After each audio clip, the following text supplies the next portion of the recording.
Porque se a gente pensa, por exemplo, no pessoal que ganhou muito dinheiro, você fala, deixa eu ver os hábitos desse cara. Ele corre risco, ele estuda bastante, ele acredita até o final nos seus projetos, mas você pode encontrar gente quebrada que tem exatamente os mesmos hábitos. O cara estudava, o cara acreditou até o final, tanto que no final ele quebrou. Um dono de blockbuster super motivado que acreditou até o final no negócio, ele foi destruído. Então não quer dizer que tendo aqueles hábitos você vai chegar naquele local. É comum encontrar os hábitos que eu vou colocar aqui. Então se você tem algum deles, é muito interessante que você mude isso na sua vida. Começando pelo primeiro, é muito difícil achar alguém que deu certo, que não controlou seus gastos, sobretudo nos estágios iniciais da sua vida financeira. Isso é muito comum aqui no Brasil. Você encontra o pessoal que ganha um salário mínimo e geralmente essa pessoa está endividada. Aí você pensa, também o cara ganha muito pouco, né? Só um salário mínimo num país onde o custo de vida não para de aumentar. Ok, eu concordo com você nesse caso, mas aí você encontra o cara que ganha 2, 3, 4, 10, 20 salários mínimos. E surpreendentemente você vê que o mesmo padrão se repete. Tem muita gente que ganha 50 mil reais e está endividada. Isso não é exagero, isso de fato acontece. Por quê? As pessoas, conforme vão ganhando mais, elas quase que automaticamente também aumentam o seu padrão de vida. E aí quando elas vão ver, elas estão simplesmente trabalhando para pagar as contas, não sobra nada, e quando alguma coisa acontece, algum tipo de emergência, elas são obrigadas a se endividar, o que pode gerar uma situação de bola de neve. Então controlar os gastos é o básico que todo mundo deveria fazer, mas infelizmente pouquíssimas pessoas fazem.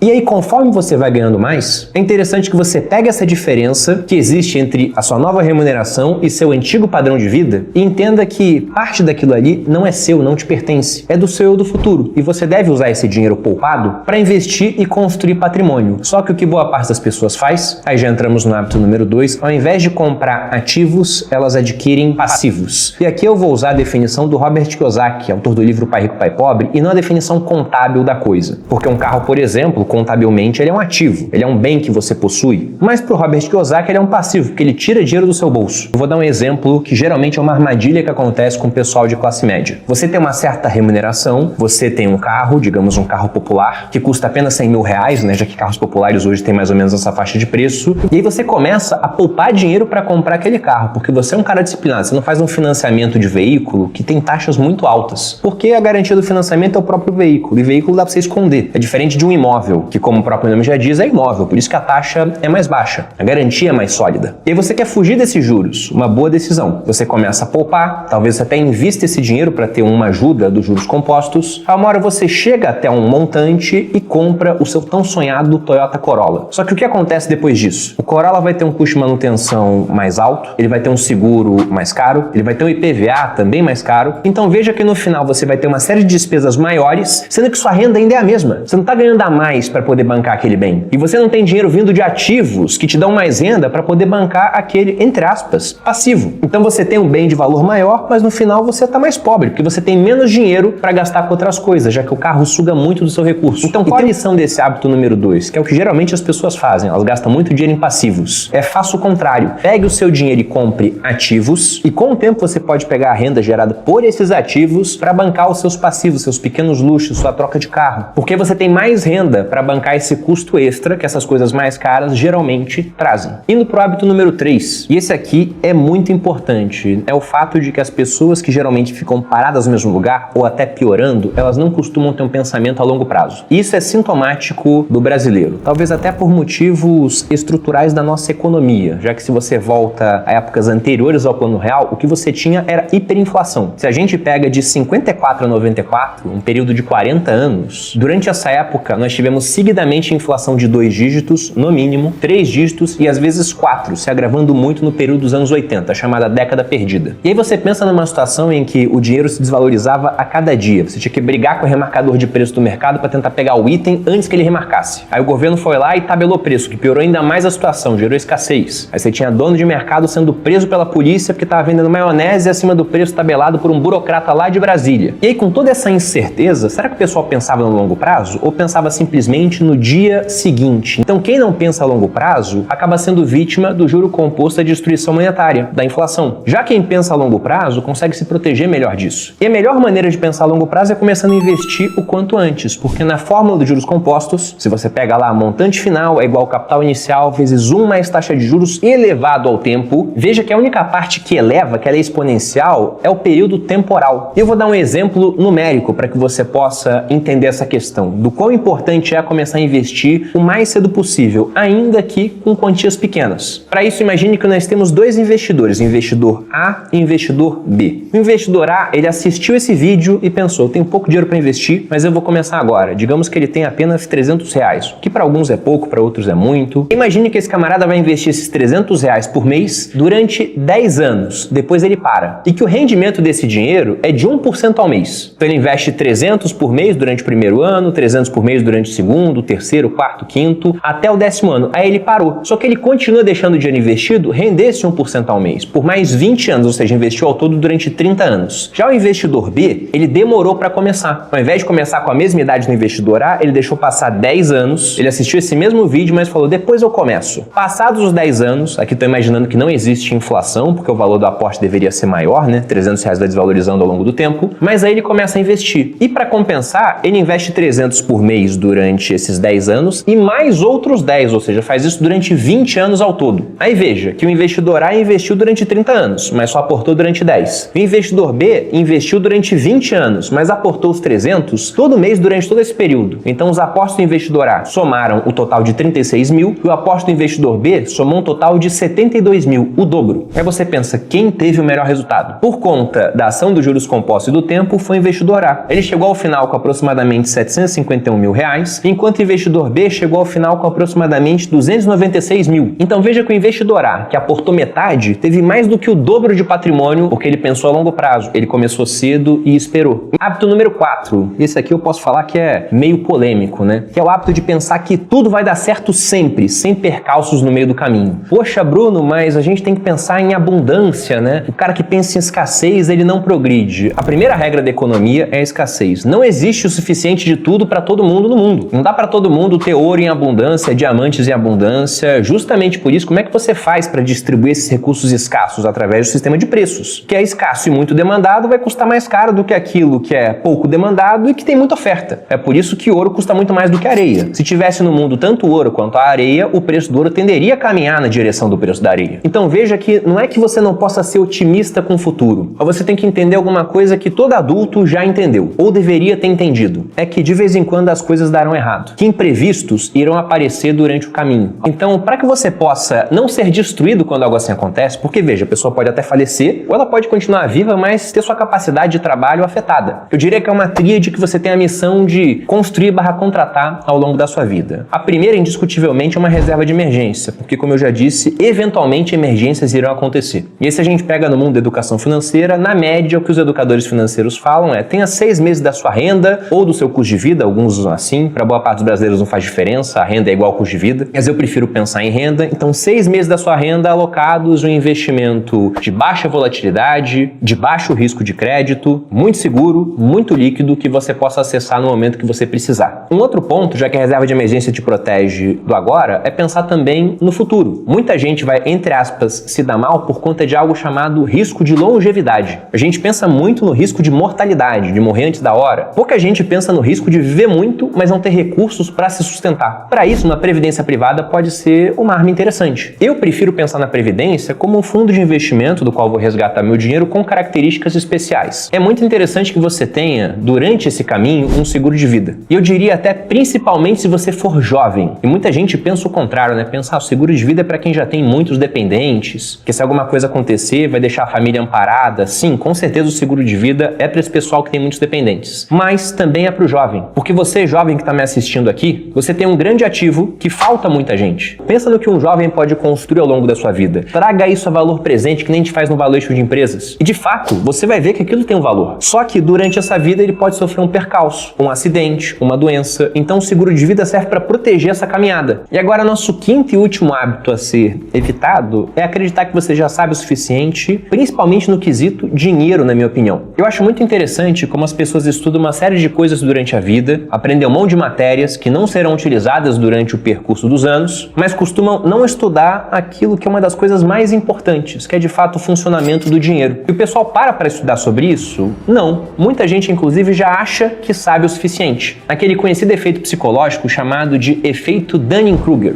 do cara que não sabe muito se achando quase um expert. Em outra ponta, a gente pode falar que é a síndrome do impostor, o cara que sabe bastante, mas acha que não sabe nada. Eu prefiro essa parte da síndrome do impostor, ainda que ela tenha também seus problemas, do que o efeito Dunning-Kruger, porque é aqui que o pessoal mete os pés pelas mãos. Acha que sabe muito, faz besteira, ou por achar que sabe muito, nunca estuda e fica sempre naquele nível muito raso de entendimento. E eu tenho um pensamento também que eu acho que é muito útil sobre essa questão do quanto de conhecimento você tem para dar algum tipo de opinião, tomar uma atitude, que é a seguinte: o seu conhecimento vale o tanto de tempo que você dedicou para adquiri-lo. Então você estudou finanças durante 10 anos? De fato, acho que você pode dar uma opinião embasada sobre esse assunto. Você estudou durante 30 minutos? Então encare a verdade, você não sabe nada sobre esse assunto. Então encare a verdade, você não sabe nada sobre esse tópico. Quero dar uma opinião política. O que você sabe de política? Não, eu nunca estudei. Então ela naturalmente vai ter menos peso do que a opinião do cara que é da área, que estuda isso há muito tempo.